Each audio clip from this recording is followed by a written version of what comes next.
Hi friends, good evening అండి. This your English Vijay. ఈరోజు ఏ YouTube వీడియోలో కూడా మీకు ఇలాంటి ఇన్ఫర్మేషన్ చెప్పిండనండి. అలాంటి ఇన్ఫర్మేషన్ను నేను ఈ వీడియోలో మీ ముందు ప్రజెంట్ చేయబోతున్నానండి. మీరు ఈ పాటికే థంబ్నెయిల్ చూసి ఉంటారు. చాలా ఆశ్చర్యం అనిపించుంటుంది. ఏంటి సార్కి ఏమన్నా మెంటల్ ఎక్కిందా, ఇలాంటి థంబ్నెయిల్ పెట్టాడు, తక్కువ మార్కులు వచ్చినప్పుడు ఏమవుతుంది, ఎక్కువ మార్కులు వచ్చినప్పుడు ఏమవుతుంది అనేది మీకు తెలుసండి. ఎవరికైతే ఎక్కువ మార్కులు వచ్చింటాయో వాళ్ళు ఎక్కువ సంతోషపడతారు, తక్కువ మార్కులు వచ్చిన వాళ్ళు బాధపడతారు. కానీ నేను ఈ వీడియోలో ఒక సందర్భాన్ని ఎక్స్ప్లెయిన్ చేస్తానండి. ఆ సందర్భంలో ఎక్కువ మార్కులు వచ్చినటువంటి అభ్యర్థి కంటే తక్కువ మార్కులు వచ్చినటువంటి అభ్యర్థినే ఎక్కువ సంతోషపడే సందర్భం ఒకటి ఉందండి. ఆ సందర్భం ఏంటో మీకు తెలియాలంటే ఈ వీడియోను మధ్యలో స్కిప్ చేయకుండా చివరి దాకా చూడండి. చాలామంది ఈ ఇంగ్లీష్ విజయ్ అనే యూట్యూబ్ ఛానల్ ఉన్నటువంటి వీడియోస్ చూస్తున్నారు కానీ సబ్స్క్రైబ్ చేసుకోవడం లేదు. దయచేసి మీరు సబ్స్క్రైబ్ చేసుకుంటే అది నాకు ఒక ఎంకరేజ్మెంట్లా ఉంటుంది.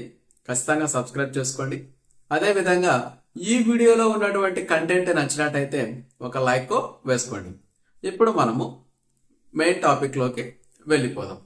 ఏంటి మన టాపిక్ అంటే, ఇప్పుడు నేను మీకు ఎగ్జాంపుల్స్తో సహా ఎక్స్ప్లెయిన్ చేస్తాను. చూడండి, ఉదాహరణకు రమేష్ ఎగ్జామ్ రాయడం జరిగిందండి. ఏపీడిఎస్సి 2025 ఎగ్జామ్ రాయడం జరిగింది. ఒకే జిల్లాకు చెందినటువంటి ఇద్దరు అభ్యర్థులు ఉన్నారండి. ఒక అభ్యర్థి పేరు రమేష్ అండి, మరొక అభ్యర్థి పేరు సురేష్ అండి. ఎస్జిటి ఎగ్జామ్ రాయడం జరిగింది వీళ్ళిద్దరు కూడా ఫర్ ఎగ్జాంపుల్ ఎస్సీ కేటగిరీ చెందిన వాళ్ళు అనుకోండి. రమేష్కు 71 మార్క్స్ రావడం జరిగింది, సురేష్కు 70 మార్క్స్ రావడం జరిగింది. బాగా గుర్తుంచుకోండి, రమేష్కు 71 మార్క్స్ రావడం జరిగింది, సురేష్కు 70 మార్క్స్ రావడం జరిగింది. ఇక్కడ ఎవరికైతే ఎక్కువ మార్కులు వచ్చాయో వాళ్ళు ఎక్కువ సంతోషపడతారు కదండి. రమేష్కు 71 మార్క్స్ వచ్చాయి కాబట్టి మీరంతా ఏమనుకుంటారంటే రమేష్కు హ్యాపీనెస్ ఎక్కువ ఉంటుంది, సురేష్కు అతనికంటే ఒక మార్కు తక్కువ 70 మార్క్స్ రావడం జరిగింది కాబట్టి హ్యాపీనెస్ తక్కువగా ఉంటుంది అని అనుకుంటారు. కానీ చివరికి ఏమవుతుందంటే తారుమారు అవుతుంది. ఎలా తారుమారు అవుతుంది, ఎవరు ఎక్కువగా ఫీల్ అవుతారు అనేది తెలియాలంటే మీరు ఈ వీడియోను పూర్తిగా చూడాలి. ఇప్పుడు ఒక జిల్లాలో 500 పోస్టులు ఉన్నాయండి. ఉదాహరణకి ఏదో ఒక జిల్లా తీసుకోండి. ఆ జిల్లాలో 500 పోస్టులు ఉన్నాయండి ఎస్జిటి కేటగిరీకి సంబంధించి.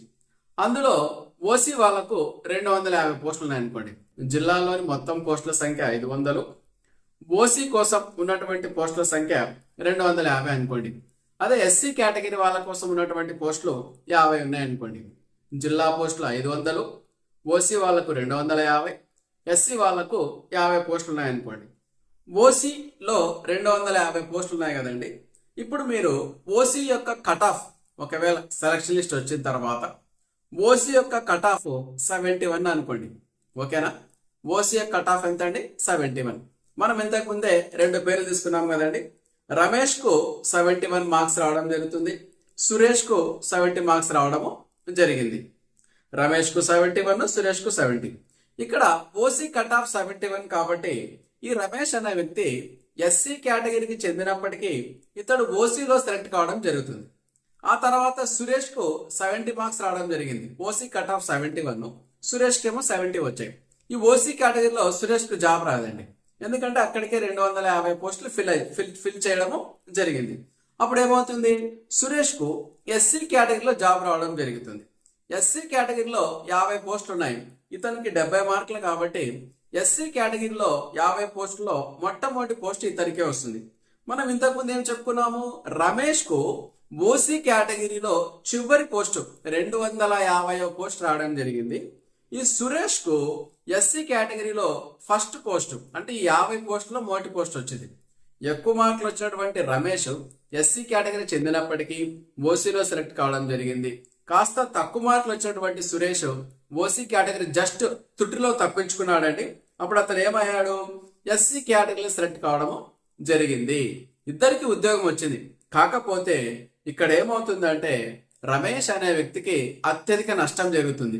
ఏంటి ఆ నష్టం అంటే, ఈ విధంగా క్యాస్ట్ వారీగా మొత్తము అభ్యర్థులను సెలెక్ట్ చేసిన తర్వాత మెరిట్ కమ్ రోస్టర్ అని ఒక లిస్ట్ తయారు చేయడం జరుగుతుంది. ఆ లిస్ట్ అంటే ఏంటంటే సింపుల్ గా చెప్పాలి అంటే ఎవరు కౌన్సిలింగ్ హాల్లోకి ముందు కాలు పెట్టాలి అని డిసైడ్ చేస్తుందండి. జిల్లాలో మొత్తం 500 మంది వ్యక్తులు ఉన్నారు కదండి. కౌన్సిలింగ్ హాల్లోకి కొంతమందిని పిలుస్తారు కదండి, వరుసగా నంబర్ 1 పలానా వాళ్ళు రావాలి, నంబర్ 2 పలానా వాళ్ళు రావాలి అని. అది ఒక లిస్ట్ తయారు చేస్తారండి. జాబ్ వచ్చిన వాళ్ళందరూ సెలెక్ట్ అయిన తర్వాత ఆ లిస్ట్కి ఏమని పేరంటే మెరిట్ కమ్ రోస్టర్ అని ఒక లిస్ట్ తయారు చేయడము జరుగుతుంది.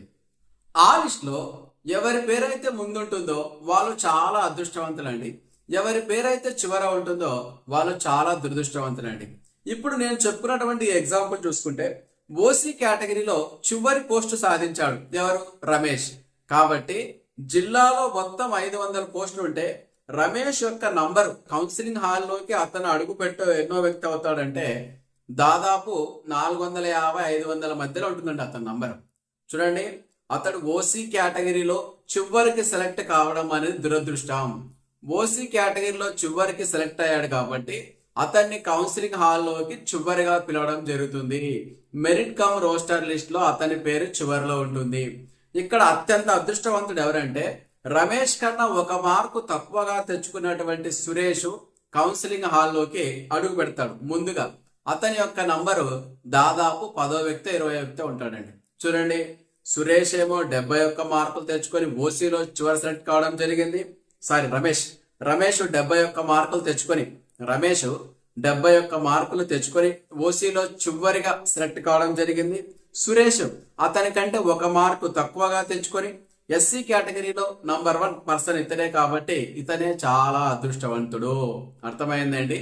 కాబట్టి చివరిగా ఈ వీడియోలో నేను చెప్పినటువంటి ముఖ్యమైనటువంటి అంశం ఏంటంటే జాబ్ అనేది మీరు సెలెక్ట్ అవుతారు కదండి. ఎలా సెలెక్ట్ కావాలి అంటే సెలెక్ట్ అయితే ఓసీలో టాప్ లో ఉండాలి, లేదంటే రిజర్వేషన్ లో టాప్ లో ఉండాలి. ఈ రెండు గుర్తుంచుకోండి. ఉంటే ఓసీలో టాప్ లో ఉండాలి, లేదంటే రిజర్వేషన్ లో టాప్ లో ఉండాలి. అలా కాకుండా మీరు ఓసీలో చివరిలో ఉన్నా లేదా రిజర్వేషన్ కేటగిరీలో చివరిలో ఉన్నా మీరు కౌన్సిలింగ్ హాల్లోకి అడుగు పెట్టేది చివరికే. ఆ పాటికి అన్ని ప్లేసులు అయిపోయి ఉంటాయి. అదొక నష్టం జరుగుతుంది. నెక్స్ట్ టైం మీకు ప్రమోషన్స్ ఇచ్చేటప్పుడు కూడా ఈ మెరిట్ కమ్ రోస్టర్ లిస్ట్ లో ఫస్ట్ ఎవరి పేరు అయితే ఉంటుందో వాళ్ళకే ప్రమోషన్ రావడం జరుగుతుంది.